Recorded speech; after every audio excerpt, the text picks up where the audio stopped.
दोस्तों प्रदीप गिरी एकेडमी इस चैनल में आपका बहुत बहुत स्वागत है। आज हम दोस्तों एक इंपॉर्टेंट टॉपिक लेने जा रहे हैं जिसका नाम है फंक्शन ऑफ स्क्वायर मैट्रिक्स और बहुत ही अच्छे से ये पूरा का पूरा हम टॉपिक कंप्लीट करेंगे। ऑलरेडी मैंने इसके पहले के सभी पार्ट्स को बहुत ही अच्छे तरीके से कंप्लीट कर दिया है। दोस्तों आपको याद होगा कि इसके पहले हम जो डायगोनल मैट्रिक्स लेते थे उसके अंदर हम एक फॉर्मूला लेते थे। दोस्तों आपको याद होगा M inverse A M ma'am करके हम लिखते थे और स्टार्टिंग में हम एम इनवर्स लेते थे। तो उसके अकॉर्डिंग हमें यहाँ पे जाना है। अब दोस्तों आपको क्या करना है, यहाँ से ए को अकेला करना है। यहाँ से अगर आपको ए को अकेला करना है तो आप कैसे करोगे। अब देखो मुझे अगर ए को अकेला करना है तो मुझे देखो मैंने यहाँ पे लिखा है, देखो ये सेम टू सेम मैं यहाँ पे लिख रहा हूँ। अब मुझे सपोज ए को अकेला करना है तो मुझे क्या, ये एम इनवर्स को हटाना है तो मुझे इसको एम से मल्टीप्लाई करना होगा और यहाँ पे m को हटाना है तो इससे मुझे m इनवर्स से मल्टीप्लाई करना होगा। तो हम क्या करेंगे, प्री मल्टीप्लाई बाय m और पोस्ट मल्टीप्लाई बाय हम क्या करेंगे दोस्तों m इनवर्स। तो सेम वही प्रोसीजर मैं यहाँ पे भी रिपीट करूंगा, यहाँ पे भी मैं m से मल्टीप्लाई करूंगा और पोस्ट मल्टीप्लीकेशन हम m इनवर्स से लेंगे। तो फाइनली क्या होगा दोस्तों, देखो ये दोनों कैंसिल हो जाएगा, मतलब कैंसिल मतलब समझ रहे हो, वहाँ पे आय आ जाएगा पर मैं वहाँ पे डायरेक्ट अब a लिख रहा हूँ, ये दोनों की जगह पे आय आ जाएगा तो मैं डायरेक्ट a लिखूंगा। यहाँ पे ये टर्म पूरा का पूरा ऐसे ही बचा रहेगा। तो अगर मैं कोई भी अब क्वेश्चन सॉल्व करूंगा, जैसे अगर समझो मुझे कोई भी क्वेश्चन सॉल्व करना है तो मैं इस वाले पार्ट का हेल्प लूंगा और यहाँ पे समझो n है तो यहाँ पे भी रेस टू क्या होगा, n होगा। तो अगर सपोज यहाँ पे मैंने 50 लिखा तो यहाँ पे भी क्या आएगा दोस्तों, 50 आएगा। तो इस वाले पार्ट के हेल्प से मैं पूरा का पूरा पार्ट क्या करूंगा दोस्तों, सॉल्व करूंगा। तो अगर कभी भी a रेस टू समथिंग अगर कोई क्वेश्चन दिखाई दिया, जैसे a रेस टू 50 दिखाई दिया, कभी 10 के फॉर्म में कोई क्वेश्चन दिखाई दिया, e रेस टू 50 के फॉर्म में कोई क्वेश्चन दिखाई दिया, तो समझ जाना दोस्तों कि वो आपका यही टॉपिक है और ऑलरेडी हमने इसके पहले पूरा का पूरा टॉपिक कंप्लीट किया, तो आपको कोई कंफ्यूजन जैसी चीज ही नहीं रहेगी। अब देखो दोस्तों इसे कैसे आप सॉल्व करोगे। देखो मैं क्या कर रहा हूं, सबसे पहले हम सेम वही कैरेक्टरिस्टिक इक्वेशन लेंगे। कैरेक्टरिस्टिक इक्वेशन आप डिटरमिनेंट फॉर्म में लोगे तो यहाँ पे आप क्या लिखोगे दोस्तों, देखो यहाँ पे आपने a माइनस लेमडा आई लिया और यहाँ पे क्या है दोस्तों 0। तो यहाँ पे आप क्या लिखोगे, देखो यहाँ पे जो भी आपके डायगोनल से माइनस लेमडा लोगे, यहाँ पे 1 है, यहाँ पे भी क्या लोगे दोस्तों, minus lambda which is equal to 0। Finally इसे आपको सॉल्व करना, तो आपको डायरेक्ट मैंने सॉल्व करना सिखाया था, याद होगा आपको, डिटरमिनेंट ऑफ a और इक्वल टू 0। और मैंने क्या बोला था दोस्तों, यहाँ पे माइनस लेना, यहाँ पे क्या लेना प्लस और यहाँ पे s1। ये 2x2 का मैट्रिक्स होगा तो ये फॉर्म होगा, ये मैंने आपको बताया स्टार्टिंग से अगर आप मेरे लेक्चर्स को देख रहे हो। अब दोस्तों हमें यहाँ पे दो चीजें लेकर आना है, एक s1 लेकर आना है। s1 मतलब क्या होगा दोस्तों, डायगोनल का प्लस। अगर मैं डायगोनल का प्लस करूँ 2 और 2 कितना हो जाएगा दोस्तों 4 लैम्डा, और डिटरमिनेंट अगर मैं इसका निकालूँ तो देखो 4 माइनस 1 मतलब 3 डिटरमिनेंट आया विच इज इक्वल टू 0। मस्त वाले कैल्सी में इसको रखो और फटाफट चीज़ों को सॉल्व करो। देखो यहाँ पे मैं मॉड पे आ रहा हूँ, मॉड से मैं 5 पे आ रहा हूँ, 5 से मैं 2 पे आ रहा हूँ, सॉरी 5 पे मैं आ रहा हूँ और 5 से दोस्तों मैं यहाँ पे 3 पे आऊँगा। 3 पे पहला वैल्यू क्या है मेरा 1, दूसरा वैल्यू है मेरा -4, फिर तीसरा वैल्यू है 3। अगर मैं इसे सॉल्व करूँ तो मेरा पहला जो लैम्बडा का जो वैल्यू आ रहा है दोस्तों 3 आ रहा है, फिर मेरा वैल्यू क्या आ रहा है दोस्तों 1। और ये दोस्तों क्वाड्रेटिक इक्वेशन है तो इसमें हमें दो ही वैल्यूज चाहिए, तो दो ही वैल्यूज है। अगर ये क्यूब वाला इक्वेशन होता तो लास्ट वाले वैल्यूज को हम क्या कर देते, रिपीट कर देते। अब यहाँ तक का पार्ट होने के बाद आपको क्या करना है दोस्तों, देखो यहाँ पे सेम प्रोसीजर वैसे ही हम जाएंगे, कुछ अलग नहीं करना है आपको। देखो सेम आपको वैसे ही जाना है और आपको मॉडल मैट्रिक्स फाइंड आउट करना है। तो देखो सबसे पहले मैं क्या करूंगा, देखो यहाँ पे लैम्बडा है 3 है। अब मैं क्या करूंगा, इसका ये मेरा आइगन वैल्यूज है, मैं क्या करूंगा आइगन वेक्टर्स निकालने की कोशिश करूंगा। अब आइगन वेक्टर्स निकालने के लिए हमारे पास फॉर्मूला है दोस्तों a माइनस लेमडा आई और यहाँ पे क्या लिखेंगे दोस्तों x which is equal to 0। अब यहाँ पे अगर आप इसको मैट्रिक्स फॉर्म में लिखोगे, ये क्या हो जाएगा दोस्तों x1, ये क्या हो जाएगा दोस्तों x2 और ये क्या हो जाएगा दोस्तों 0। यहाँ पे आप लिखोगे तो कैसे आएगा, 2 माइनस लेमडा, लेमडा कितना है 3 है, तो यहाँ पे क्या आएगा दोस्तों -1, यहाँ पे ये 1 होगा, यहाँ पे भी ये 1 होगा और यहाँ पे भी क्या आएगा दोस्तों 2 माइनस, अगर मैं लैम्बडा लूँगा तो यहाँ पे क्या आएगा दोस्तों -1। अब यहाँ पे ये मैंने पूरा का पूरा पार्ट देखा, ये वाला ही पार्ट आप इस तरह से लिखोगे, इस वाले पार्ट को 0 0। अब दोस्तों ये आपने पूरा का पूरा पार्ट लिखा। अब यहाँ पे आपको ध्यान से देखना है कि मुझे क्या करना है पता है, ये जो मेरा डायगोनल है उसके नीचे का एलिमेंट 0 करना है।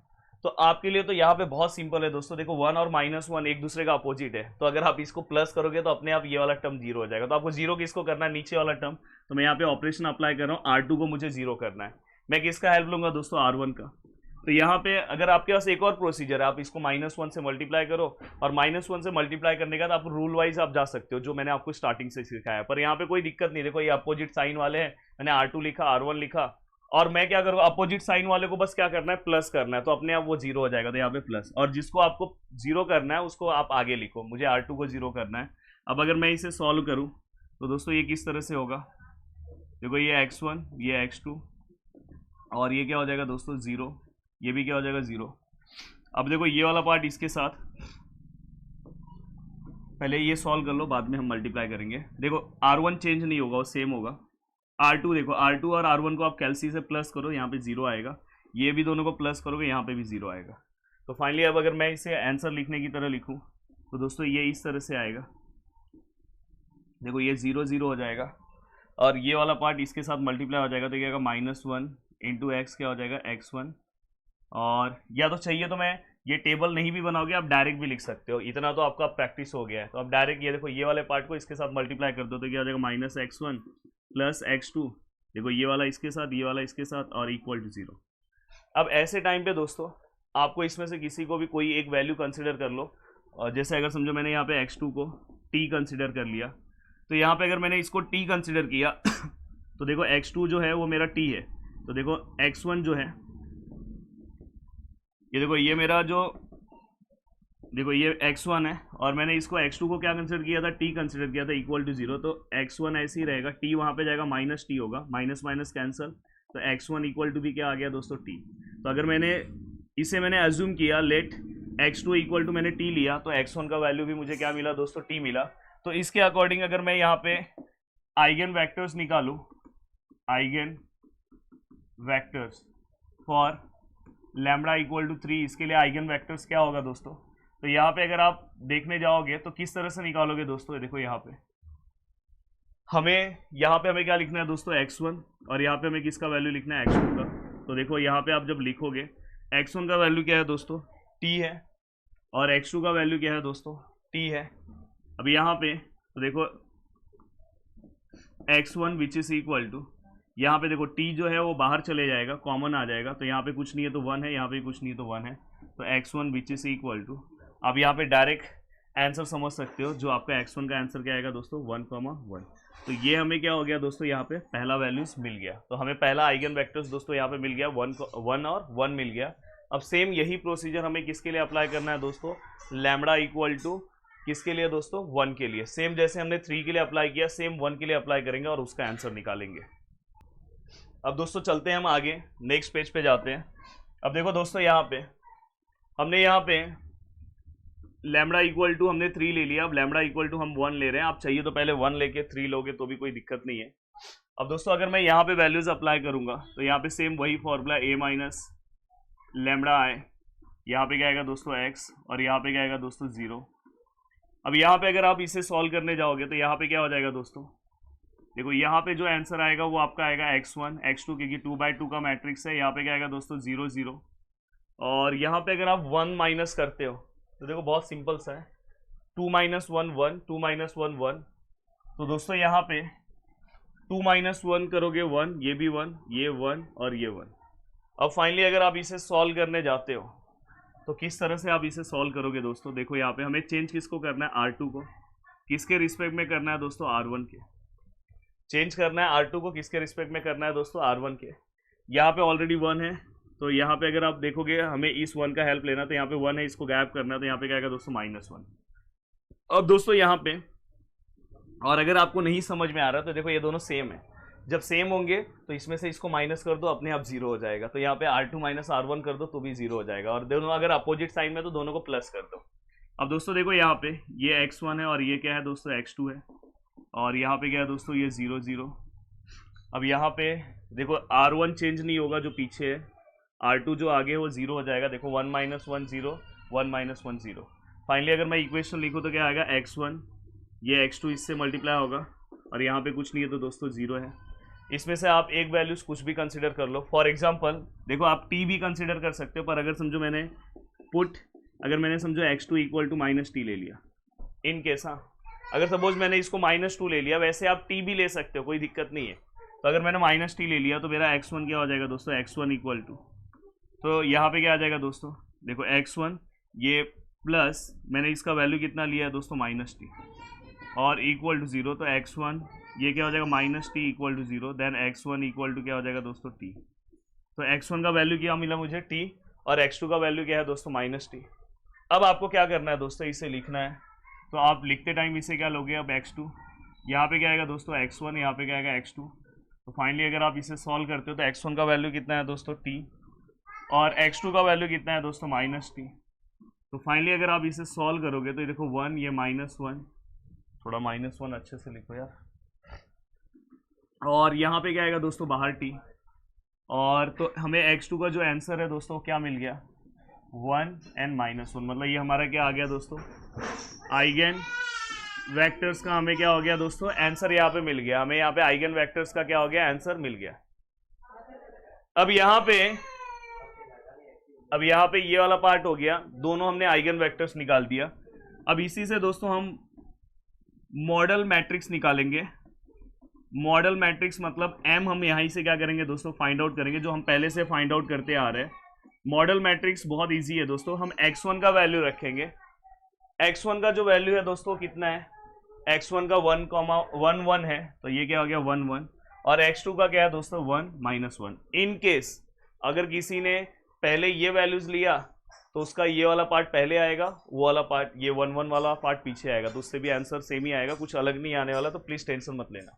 अब दोस्तों यहाँ तक का पार्ट होने के बाद अब आपको क्या करना है, देखो यहाँ पे ये होने के बाद हमें इनडायरेक्टली क्या फाइंड आउट करना है। तो देखो मैंने स्टार्टिंग में ही आपको बोला है कि आपको ये चाहिए, एक आपको क्या, आपने m निकाल दिया, अब आपको क्या चाहिए दोस्तों m इनवर्स। अब m इनवर्स अगर मुझे निकालना है तो मैं कैसे निकालूंगा, तो इसके लिए फॉर्मूला है दोस्तों। अगर समझो मुझे यहाँ पे m इनवर्स निकालना है तो आप क्या करो पता है, सबसे पहले इसका डिटर्मिनेंट निकाल दो। डिटर्मिनेंट इसका क्या आएगा, अगर आपको प्रॉब्लम है तो आप अपने कैल्सी का हेल्प लो। कैल्सी से भी आप इनवर्स निकाल सकते हो, पर मैं कैल्सी से मना कर रहा हूँ, ये तो आप डायरेक्ट निकाल लोगे। देखो 1 × 1 -1 हो जाएगा, क्योंकि प्लस माइनस माइनस बीच का माइनस, और 1 1 सा 1, तो मतलब यहाँ पे नीचे आंसर क्या आया दोस्तों -2 आया। अब ये होने के बाद यहाँ पे जब आप लिखोगे तो यहाँ पे आप कैसे लिखोगे दोस्तों, देखो यहाँ पे बहुत ही सिंपल सा तरीका है, ये दोनों को आपको इंटरचेंज करना है। देखो ये दोनों को आपको क्या करना है, इंटरचेंज। इंटरचेंज मतलब इसका पोजीशन यहाँ पे आ गया, इसका यहाँ पे आ गया, और जो रिमेनिंग दोनों है दोस्तों, जो रिमेनिंग दोनों है उसको एज इट इज कॉपी कर देना है, बस दोनों का साइन चेंज कर देना है। यहाँ पे ये प्लस है तो ये क्या हो जाएगा माइनस, यहाँ पे प्लस है तो ये क्या हो जाएगा माइनस। अब देखो यहाँ पे अगर आपने यहाँ पे आंसर ये आपका हो सकता है कि बहुत सारे लोग ये वाला पहले सॉल्व करें तो 1 -1 यहाँ पे होगा, 1 1 इनका यहाँ पे होगा, तो उसके अकॉर्डिंग यहाँ पे आंसर उनका अलग आ रहा होगा, पर टेंशन मत लेना, फाइनल आंसर सेम आएगा, मैं आपको गारंटी दे रहा हूँ। अब दोस्तों ये हो गया, देखो m इनवर्स भी हमें मिल गया। अब m इनवर्स मिलने के बाद अब नेक्स्ट मोटो हमारा क्या है दोस्तों, देखो m इनवर्स मिल गया, हमारे पास m भी आ गया। तो देखो यहाँ पे अगर आप देखोगे फॉर्मूले में, देखो m भी है आपके पास, m इनवर्स भी है, बस आपको क्या करना है d समथिंग चाहिए। अब d हमें a50 बोला है, तो हमें d क्या निकालना होगा दोस्तों 50। तो देखो d अगर आपको 50 निकालना है तो आप कैसे निकालोगे दोस्तों, देखो यहां पे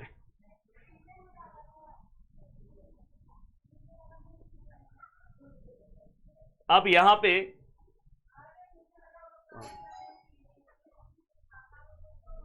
एक सेकेंड ना, पहले मैं डी वाला मैट्रिक्स निकाल दूं। देखो यहाँ पे पहले मैं डी वाला मैट्रिक्स निकाल दूं। डी मतलब डायगोनल मैट्रिक्स है, और डायगोनल मैट्रिक्स मैंने आपको सिखाया है कि कैसे निकालते हैं, तो मैं डायरेक्ट निकाल रहा हूँ। यहाँ पे हमने पहला कौन सा दोस्तों, हमने पहला आइगन वेक्टर कौन सा लिया, पहला हमने 3 लिया, फिर हमने कौन सा लिया 1 लिया। देखो यहाँ पे सबसे पहले हमने कौन सा आइगन वेक्टर कंसिडर किया था, देखो 3, फिर हमने कौन सा आइगन वेक्टर लिया 1 लिया। बहुत सारे लोगों ने पहला 1 कंसिडर किया होगा तो उनका 1 आएगा ऊपर और यहाँ पे 3 आएगा, और रिमेनिंग हम यहाँ पे क्या लेते हैं दोस्तों 0 0, तो ये अपना डी आ गया।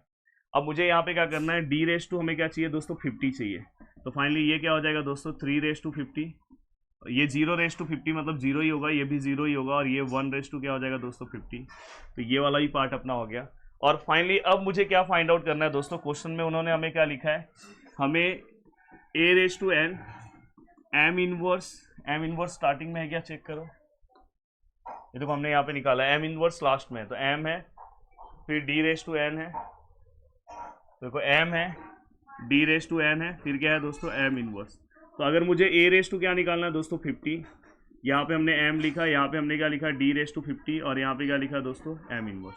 अब मुझे अगर a50 निकालना है तो दोस्तों देखो m मेरे पास है, मेरे पास d50 भी है, और मेरे पास दोस्तों m इनवर्स भी है।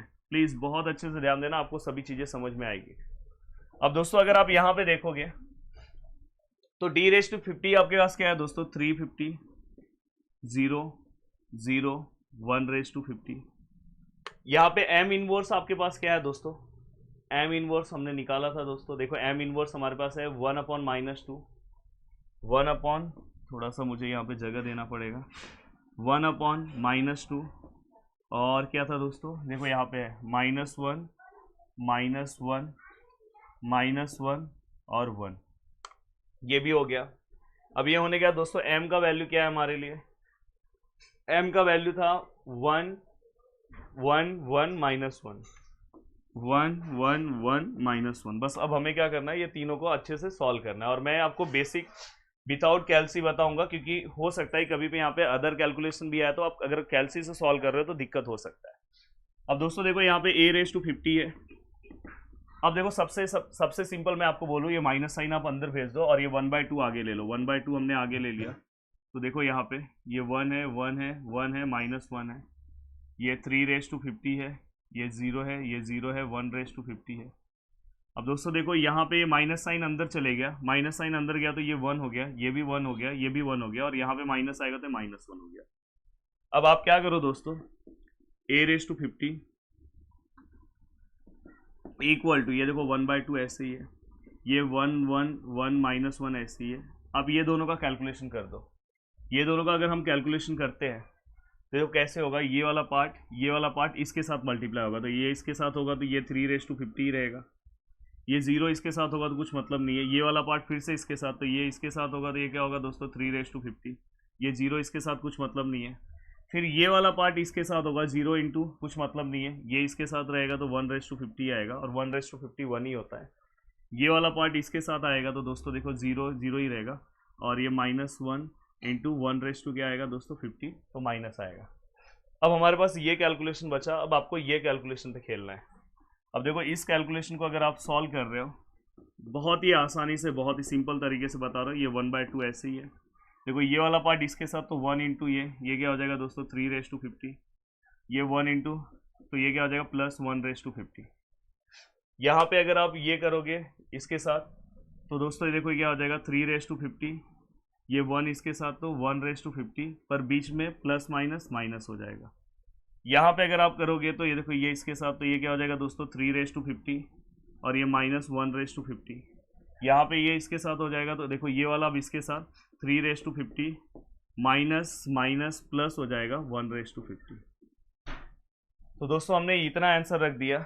अगर आप चाहते हो 1⁻50 मतलब 1 होता है, तो आप ये 3⁻50 + 1 लिख सकते हो, 3⁻50 - 1 लिख सकते हो, इतना भी रख सकते हो, और आप चाहो तो सभी को 2 से आप डिवाइड कर दो, 2 से अगर आप डिवाइड कर दोगे तो वैसे भी आप कर सकते हो, या तो आप इतना भी अपना फाइनल आंसर रख सकते हो। उम्मीद कर रहा हूँ कि पूरा का पूरा पार्ट आपको बहुत ही अच्छे से समझा होगा। तो जल्दी जल्दी दोस्तों आप इस वीडियो को देखते जाओ, जिससे आपका ये वाला भी टॉपिक कंप्लीट हो जाएगा। अब नेक्स्ट लेक्चर में मिलेंगे हम कुछ और सम के साथ। मिलते हैं नेक्स्ट लेक्चर में। बाय बाय, टेक केयर, जय हिंद दोस्तों।